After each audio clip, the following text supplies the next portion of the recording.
Hi అండి, welcome to Vijaya's వంటిల్లు. ఎలా ఉన్నారు? అందరూ బాగున్నారా? మేము బాగున్నామండి. ఇప్పుడు నేను చేయబోయే రెసిపీ చల్లట్లండి. చల్ల అంటే మజ్జిగండి. ఇవన్నీ రాత్రి నేను ఒక గ్లాసు పెరుగు మజ్జిగ చేసేసి, ఒక గ్లాసు బియ్యం, ఒక స్పూన్ మెంతులు వేసి నానబెట్టినాను. ఒకవేళ మీకు బియ్యంలో నానబెట్టుకోకపోతే పిండి అనేది చేసుకోవచ్చు. పిండి అయితే అప్పటికప్పుడే వేసుకోవాలి, నానబెడితే బాగోదు. ఇది ఇప్పుడు మనం మిక్సీ పట్టుకోవాలండి.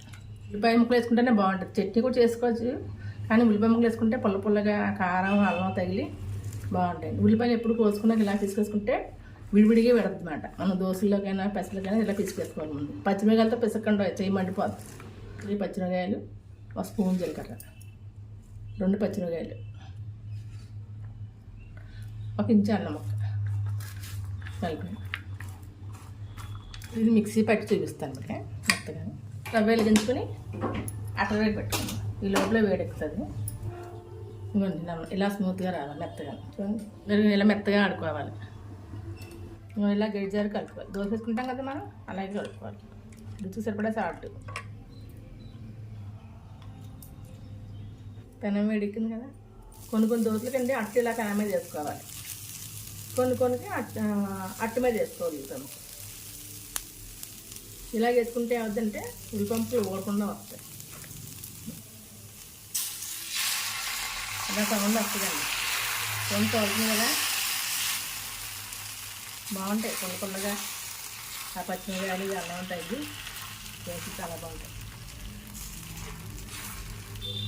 మనకి ఇష్టం, మన దలసని బట్టి పలచగా కావాల్సింటే పలచగా వేసుకోవచ్చు, దలసగా కావాలి దలసగా వేసుకోవచ్చు. ఆయిల్ వేసుకోవాలి.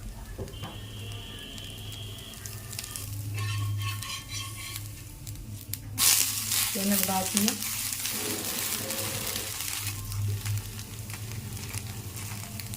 ఇంకోండి పచ్చిమిరకాయలు అల్లం అన్నీ కనబడుతున్నాయి కదా, ఉల్లిపాయలు 2 వేపులా కాదు కదా.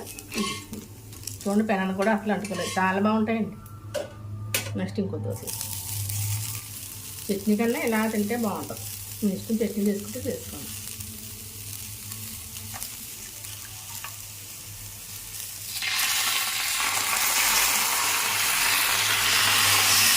ఇలా సౌండ్ వస్తుంది, ఎందుకంటే అండి మజ్జిగ పులుపు కదా, అందువల్ల ఇలా సౌండ్ వస్తుంది.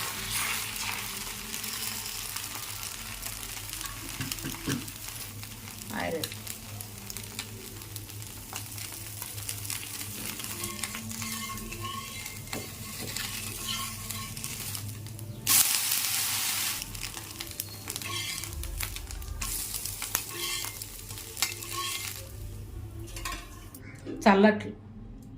చల్లట్లు రెడీ.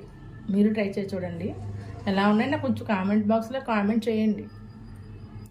నా వీడియో కనుక మీకు నచ్చినట్లయితే లైక్ చేయండి, షేర్ చేయండి, నా ఛానల్ని సబ్స్క్రైబ్ చేసుకోండి. పక్కనే ఉన్న బెల్ ఐకాన్ క్లిక్ చేయండి.